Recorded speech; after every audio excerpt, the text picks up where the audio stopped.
This hearing on combating the opioid epidemic, examining concerns about distribution and diversion. 1 year ago today, on May the 8th, 2017, the committee opened a bipartisan investigation into the distribution of prescription opioids by wholesale drug distributors, with a specific focus on unusually large opioid shipments to small pharmacies in West Virginia. The launch of this investigation was spurred by press reports of astonishing levels of opioid distribution to pharmacies in small, rural West Virginia towns. Between 2007 and 2012, distributors sent more than 700 million hydrocodone and oxycodone pills to the state, or 433 pills for every man, woman, and child in the state. In that time frame, 1,728 West Virginians fatally overdosed on these two drugs. The numbers were eye-opening. The Save Right Pharmacy in Kermit, West Virginia, population around 400, received nearly 9 million opioids in a 2-year period. Another pharmacy in nearby Oceana, West Virginia, received 600 times as many oxycodone pills as the Rite Aid drugstore just 8 blocks away.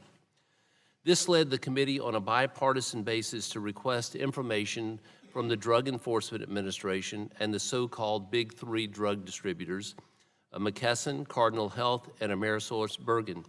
These distributors delivered more than 500 million opioids to West Virginia between 2007 and 2012, with Cardinal shipping 241 million opioids, AmerisourceBergen shipping about 119 million opioids, and McKesson shipping more than 150 million opioids. Later in the investigation, the committee also sent letters to 2 regional distributors with a major presence in West Virginia, Miami Lucan and H.D. Smith.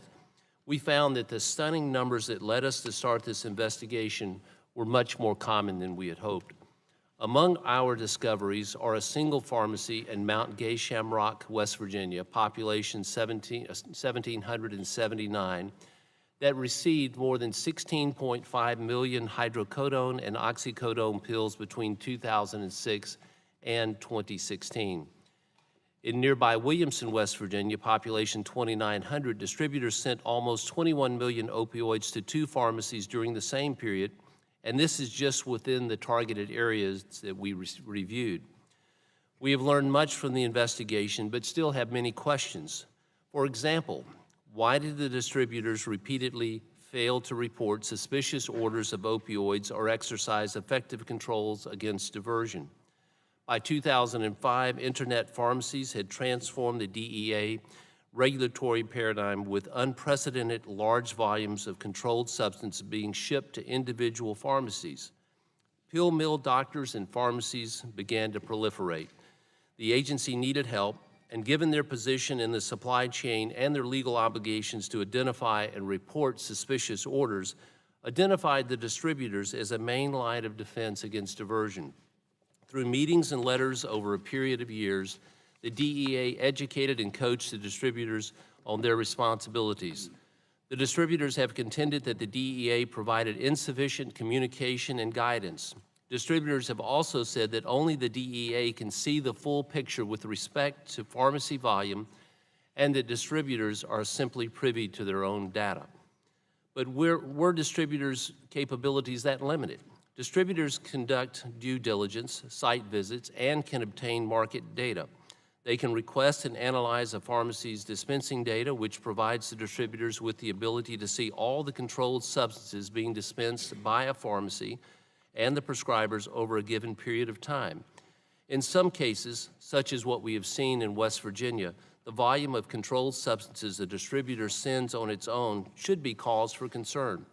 Distributors also contend that they do not set demand and simply satisfy orders for prescriptions written by licensed doctors and filled by licensed pharmacists. But what about the distributor's legal responsibility to know their customer and perform due diligence? And what does our work mean for the rest of the country?